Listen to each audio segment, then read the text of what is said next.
Captain Sarah Mitchell wiped the sweat from her forehead as she climbed down from the cockpit of her A-10 Thunderbolt II. The desert heat in Afghanistan was brutal, but it wasn't the temperature that had her heart racing. It was the conversation she'd just overheard in the operations tent that made her blood boil. Women pilots are fine for transport missions, but close air support in a hot zone? That's a man's job, Colonel Harrison had declared to a group of officers. They don't have the stomach for real combat. When bullets start flying and soldiers are screaming for help, you need someone with ice in their veins, not emotions. Sarah had been flying A-10s for 3 years, earning her wings through pure determination and skill. She'd grown up on a farm in Kansas, fixing tractors and crop dusters with her father. Flying came naturally to her, but acceptance in the military aviation world hadn't. Every day brought new challenges to prove she belonged in the cockpit of the fearsome Warthog. The A-10 wasn't a glamorous fighter jet. It was ugly, slow, and built around a massive 30mm cannon that could shred tanks. But Sarah loved everything about it. The titanium bathtub that protected pilots from ground fire, the twin engines mounted high to avoid debris, and most of all, its ability to save lives on the ground.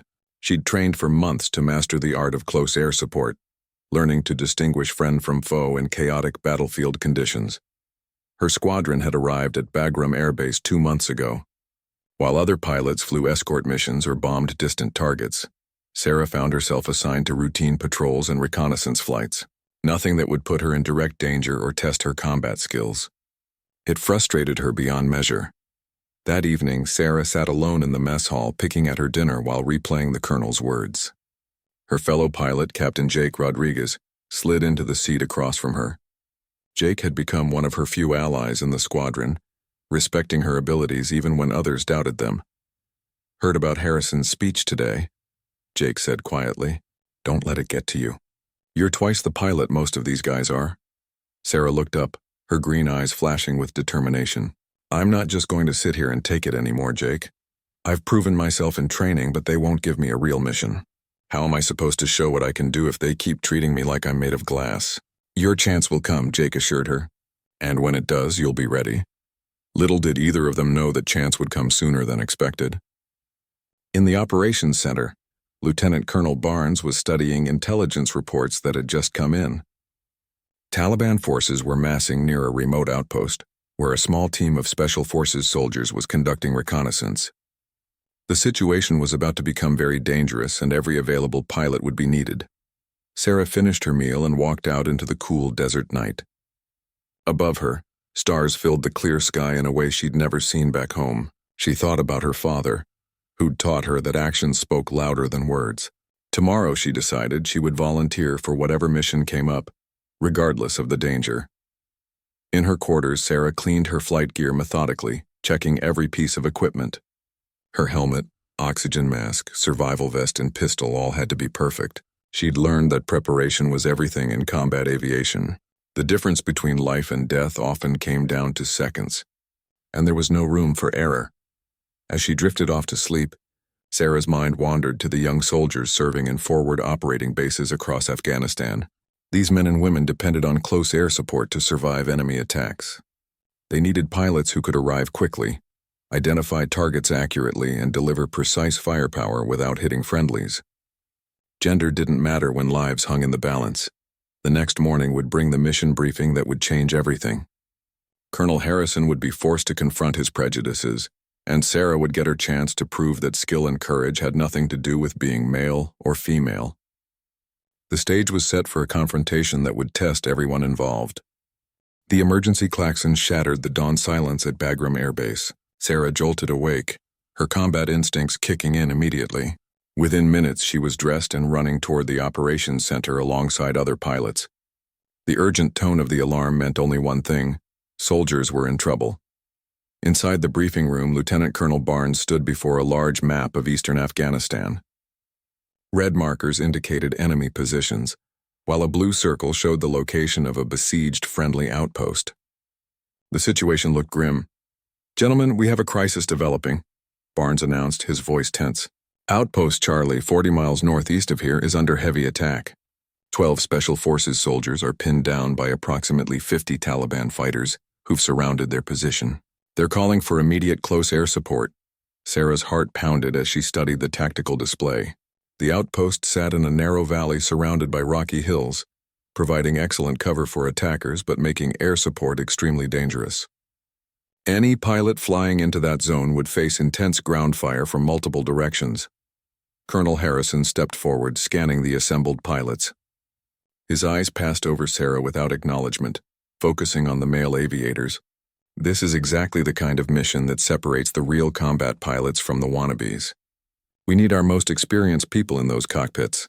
Sir, I volunteer. Sarah spoke up from the back of the room. Every head turned toward her and she felt the weight of their stares. Some looked surprised, others skeptical, but she stood her ground. Harrison's expression hardened. Captain Mitchell, this isn't a training exercise. We're talking about life and death in a heavily defended target area. I need pilots with proven combat experience. With respect, Colonel, how am I supposed to get combat experience if you never send me into combat? Sarah's voice remained steady despite her rising anger.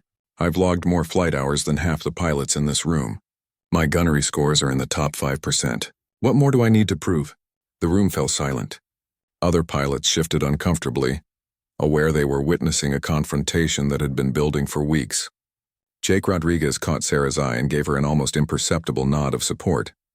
Lieutenant Colonel Barnes consulted his clipboard, reviewing pilot availability.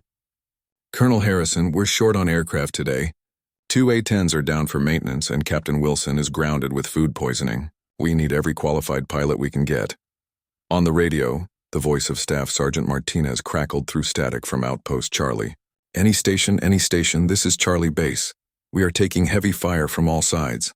Casualties mounting. We need close air support immediately or we're not going to make it. The desperation in the soldier's voice cut through the debate like a knife. Sarah stepped forward, her jaw set with determination. Colonel, those soldiers don't care if their air support comes from a man or woman. They just want to live through the next hour. Let me do my job. Harrison stared at her for a long moment, clearly wrestling with his prejudices against the reality of the situation. Barnes cleared his throat. Sir, we're running out of time. Every minute we delay puts those soldiers in greater danger. Finally, Harrison nodded grudgingly. Fine, Mitchell, you're flying wing with Rodriguez. But you follow his lead and don't do anything heroic. Stick to the plan and stay out of trouble. Sarah felt a surge of triumph mixed with nervous energy. This was her moment, the chance she'd been waiting for. Yes, sir. I won't let you down. As the pilots rushed to their aircraft, Jake caught up with Sarah on the flight line. You sure you're ready for this? That valley is going to be like flying into a hornet's nest. Sarah pulled on her helmet and checked her weapon systems one final time. I've been ready my whole life, Jake. Those soldiers are counting on us. And I'm not about to fail them because some people think I'm too delicate for combat. The morning sun was climbing higher as Sarah climbed into her A-10's cockpit. The familiar smell of jet fuel and hydraulic fluid calmed her nerves. She ran through her pre-flight checklist with mechanical precision. Every switch and dial exactly where it should be. The twin engines spooled up with their characteristic whine, and she felt the aircraft come alive beneath her. Control tower cleared both A-10s for immediate takeoff. As Sarah taxied toward the runway, she could see Colonel Harrison watching from the tower. His expression was unreadable, but she knew he expected her to fail. That knowledge only strengthened her resolve. Charlie Base, this is Hog Flight inbound to your position, Sarah transmitted as they lifted off. Help is on the way. Hold tight. The radio crackled back. Hog Flight, we've got wounded that need evacuation, but we can't move until you clear those ridge lines. Enemy has us zeroed in from 3 directions. Sarah studied her maps as they climbed toward the mountains. The tactical situation was even worse than she'd thought. But she'd trained for exactly this scenario. Now it was time to prove that courage and skill had nothing to do with gender. 25 miles out from Outpost Charlie, Sarah could already see smoke rising from the valley ahead.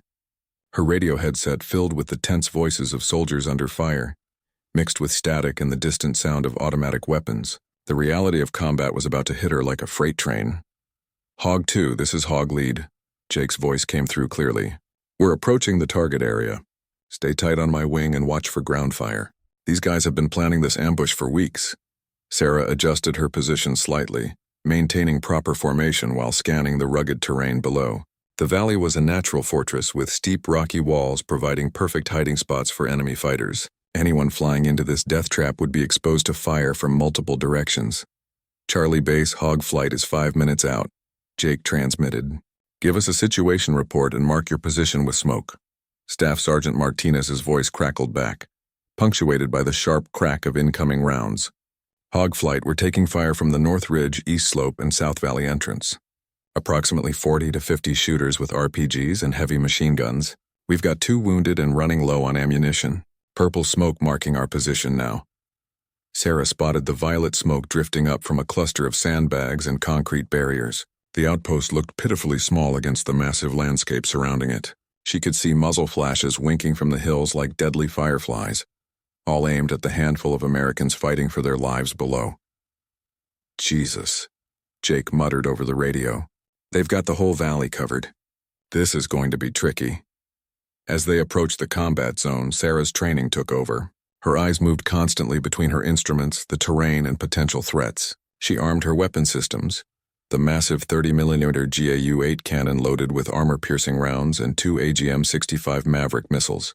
The A-10 had been built for exactly this kind of mission. Suddenly, her radar warning system screamed to life. Missile launch, missile launch! She instinctively threw the aircraft into a hard right turn, dispensing chaff and flares to confuse incoming projectiles. A surface-to-air missile streaked past her canopy, missing by mere feet. Hog 2, you've got SAMs in the area. Jake's voice was sharp with concern. They've got shoulder-fired missiles on those ridges. Sarah's heart hammered against her ribs, but her hands remained steady on the controls. This was exactly what Colonel Harrison had been worried about. A female pilot cracking under pressure. She gritted her teeth and forced herself to focus. Those soldiers below needed her, and she wasn't about to let fear win. Hog Lead, I'm okay. Let's get to work, she replied, her voice calmer than she felt.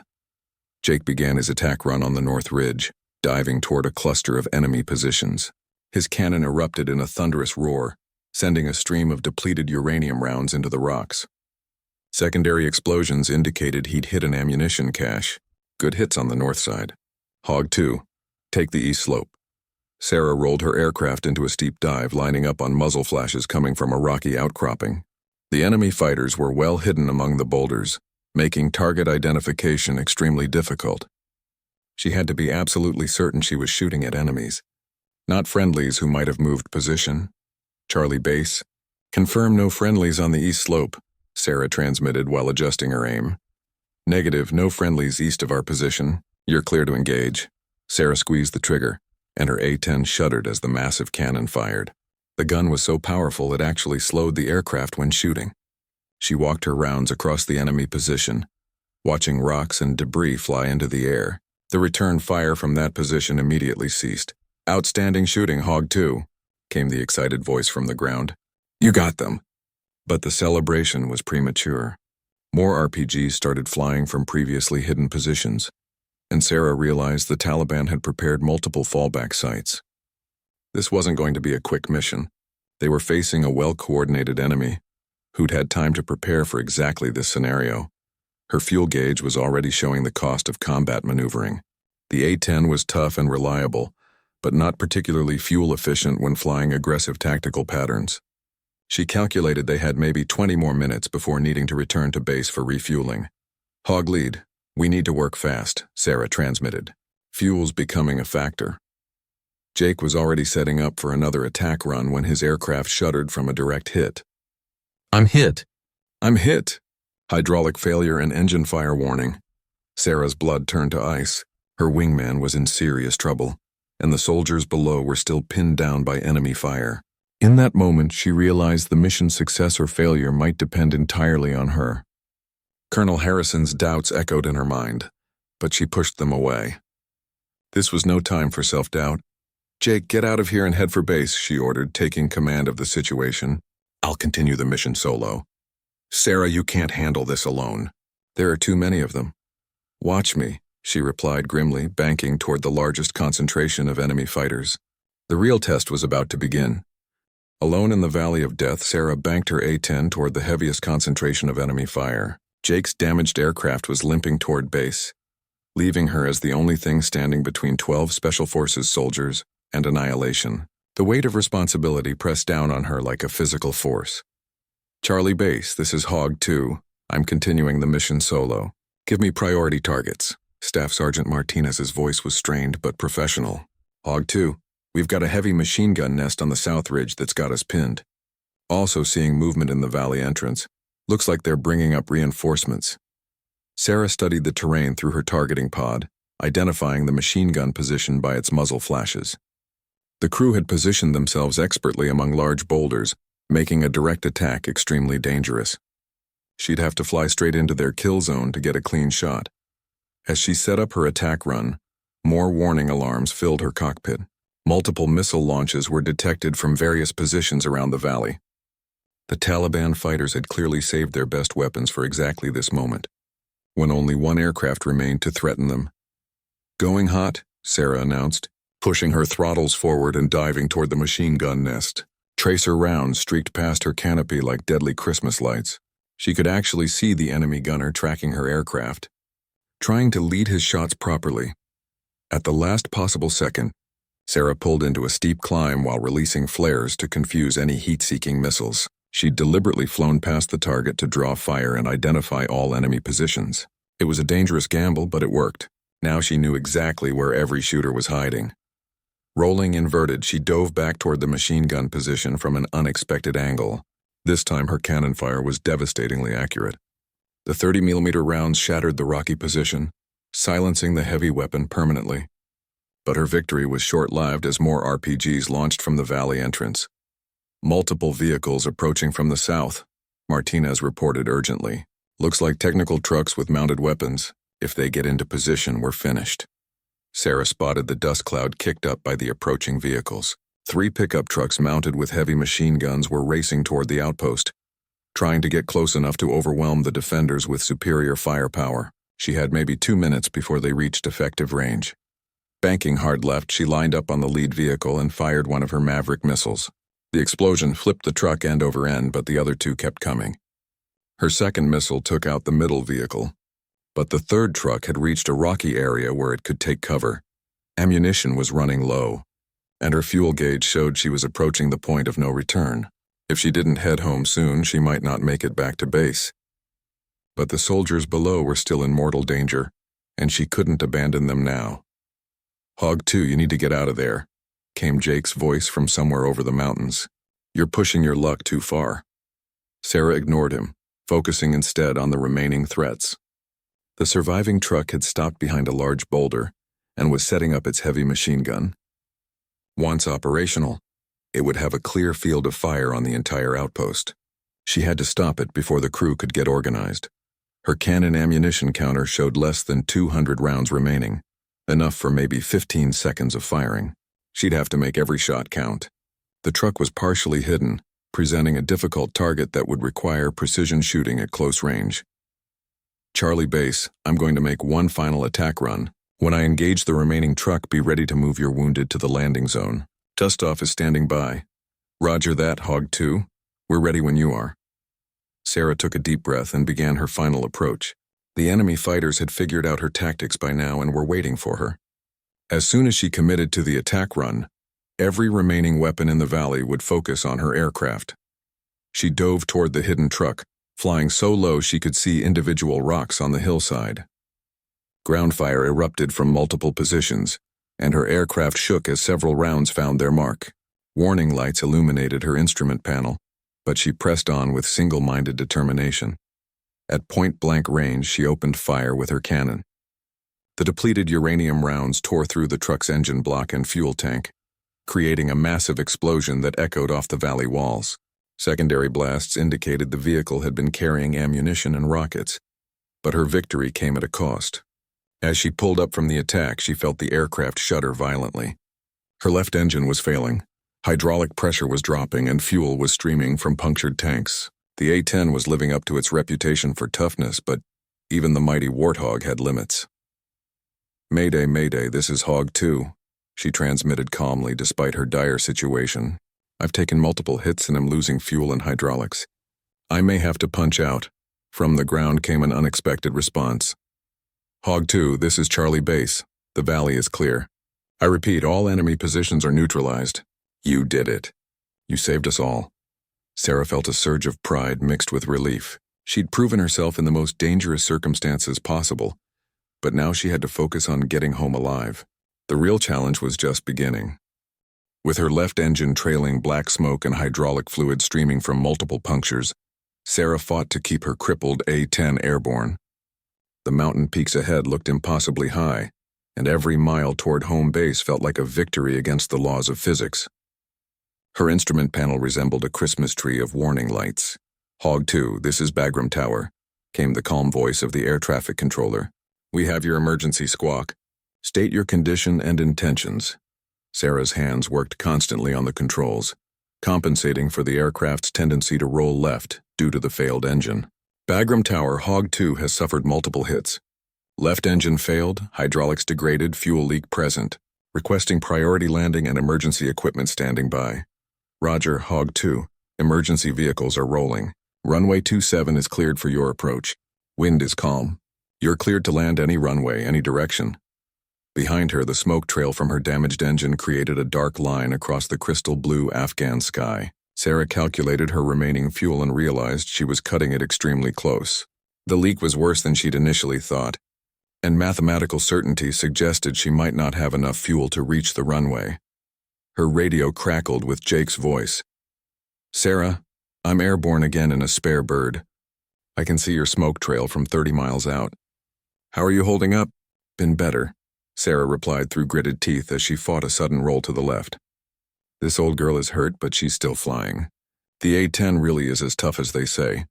Any chance you can make it to base?" Sarah checked her fuel gauge again and ran quick calculations in her head. "It's going to be close. Real close. But I'm not punching out unless I absolutely have to. Too many good people worked too hard to build this aircraft for me to abandon it in the mountains." What she didn't mention was her deeper fear. Ejecting over the rugged Afghan terrain would likely mean capture or death.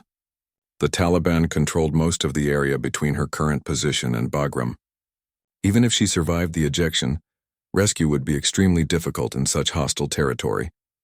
20 miles from base, her situation deteriorated further. The right engine began running rough, probably damaged by debris from the left engine's failure. Her airspeed dropped steadily as the aircraft lost power. She was now flying barely above stall speed with the mountains still looming ahead. "Bagram Tower, I'm not sure I can maintain altitude much longer. The right engine is starting to fail too." "Copy, Hog 2. We have a KC-135 tanker standing by if you need fuel." "Negative on the tanker," Sarah replied immediately. "I'm too low and slow for air-to-air refueling. It would be suicide to attempt it in this condition." Colonel Harrison's voice suddenly cut through the radio chatter. "Mitchell, this is Harrison. You've proven your point. Don't be stupid about this. If you need to eject, do it. We can always build another airplane." For a moment, Sarah was tempted to key her microphone and deliver a sharp response about his earlier doubts, but she was too focused on survival to waste energy on old grudges. Every bit of her attention was needed to keep the dying aircraft in the air. As she crested the final mountain ridge, Bagram Air Base spread out before her like a mirage in the desert.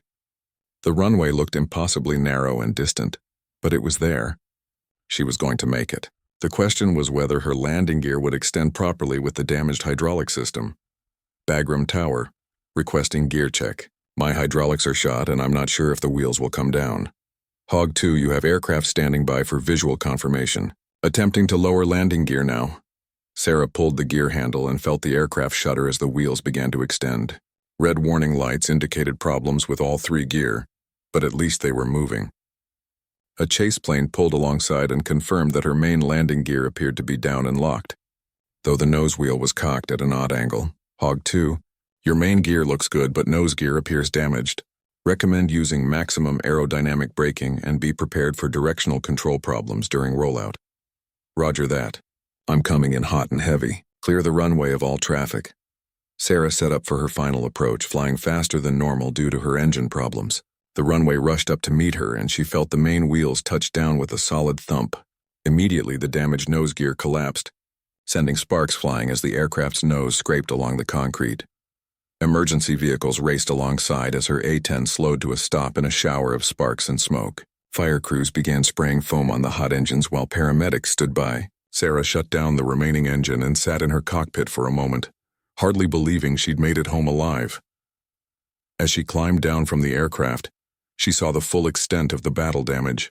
The left engine nacelle was shredded, hydraulic lines hung like spaghetti, and dozens of bullet holes perforated the fuselage. The titanium armor had done its job, protecting her from what should have been fatal damage. Colonel Harrison was waiting for her on the flight line, his expression unreadable. The moment of truth had arrived. Sarah's legs felt unsteady as she climbed down from her battle-scarred A-10, the adrenaline finally beginning to wear off. Her flight suit was soaked with sweat, and her hands trembled slightly from the after effects of combat stress. Around her, maintenance crews swarmed over the aircraft, shaking their heads in amazement at the extensive damage. Colonel Harrison approached slowly, his eyes taking in every bullet hole and scorch mark on the aircraft's titanium skin.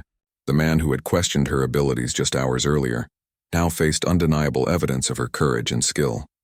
Sarah pulled off her helmet and ran her fingers through her sweat-dampened hair, waiting for his reaction.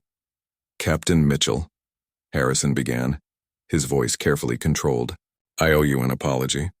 What you did out there today, that was exceptional flying under impossible circumstances. Those 12 soldiers are alive because of your actions." Sarah met his gaze steadily. "Sir, I didn't do it to prove a point. I did it because it was my job. Those men needed help and I was in a position to provide it. Their lives were more important than my safety or your opinions about female pilots." The honesty of her response clearly struck Harrison. He'd expected defiance or anger, but instead found quiet professionalism that made his earlier prejudices seem petty and foolish. Around them, other pilots and ground crew members watched the exchange with obvious interest. "You're right," Harrison admitted. "I let my preconceptions cloud my judgment. Today you proved that courage and skill have nothing to do with gender. I was wrong and I'm sorry." Before Sarah could respond, the roar of helicopter rotors announced the arrival of a medical evacuation chopper from Outpost Charlie. She watched as the wounded soldiers were carried off the aircraft, alive because of her actions. Staff Sergeant Martinez spotted her across the flight line and limped over despite his leg wound. "Ma'am, I wanted to thank you personally," Martinez said, extending a bandaged hand. "When that last truck was setting up its machine gun, we thought we were done for. Your final attack run saved all our lives. I've never seen flying like that." Sarah shook his hand, feeling the weight of responsibility and pride in equal measure. "Just doing my job, Sergeant." "I'm glad you and your men made it out. If you don't mind me saying, ma'am, the Taliban fighters we captured keep talking about the crazy pilot who wouldn't quit. They couldn't believe one aircraft could cause so much damage. They're calling you the Ghost of the Valley." The nickname brought smiles from the gathered personnel. In military culture, earning a combat nickname was a sign of respect and achievement. Sarah had not only proven herself worthy of flying combat missions, but had earned a reputation that would precede her. Later that evening, Sarah sat in the operations center writing her after-action report. The clinical language of military documentation couldn't capture the intensity of the experience, but it would serve as an official record of what had happened. Jake found her there, his arm in a sling from his own aircraft's rough landing. "Heard Harrison publicly apologized," Jake said, settling into a chair beside her. "About time. The whole squadron heard about what you did out there. Word is already spreading to other bases. I'm not looking for fame, Jake. I just want to do my job without having to prove myself every single day. Maybe now I'll get assigned to real missions instead of milk runs." Jake grinned. "Something tells me that won't be a problem anymore. Barnes already put you on the schedule for tomorrow's close air support mission in Helmand Province. Seems like you're in high demand now." Sarah looked up from her paperwork, feeling a mix of satisfaction and anticipation. She'd crossed a threshold today that couldn't be uncrossed. No longer would she be seen as the female pilot who might not be ready for combat. She was simply a pilot, proven in battle and ready for whatever came next. The next morning brought news that would cement her reputation throughout the theater. Intelligence reports indicated that her single-handed destruction of the Taliban ambush had disrupted a major offensive planned against multiple coalition outposts. The enemy had spent weeks positioning fighters and equipment for coordinated attacks, only to see their plans shattered by one determined pilot. Colonel Harrison called her into his office for a private conversation. The same man who had questioned her readiness for combat now had a different proposal entirely. "Captain Mitchell, I'm recommending you for the Distinguished Flying Cross," Harrison announced. "Your actions yesterday prevented what could have been a massacre. Beyond that, I want to discuss your future in this squadron." Sarah sat straighter in her chair, unsure where this conversation was heading. I'm putting you in charge of training our new pilots in close air support tactics. Your experience under fire combined with your technical skills makes you the ideal instructor. We need more pilots who can think and act like you did yesterday." The irony wasn't lost on either of them. The woman he'd considered unsuitable for combat was now being asked to teach others how to fight. Sarah smiled for the first time since the mission began. "I accept, sir. When do I start?" 6 months after the battle at Outpost Charlie, Captain Sarah Mitchell stood before a classroom filled with young pilots fresh from flight training. Their eager faces reminded her of herself not so long ago, hungry to prove themselves in combat but lacking the experience that only came from facing real danger. The distinguished flying cross on her uniform caught the morning light as she began her lecture.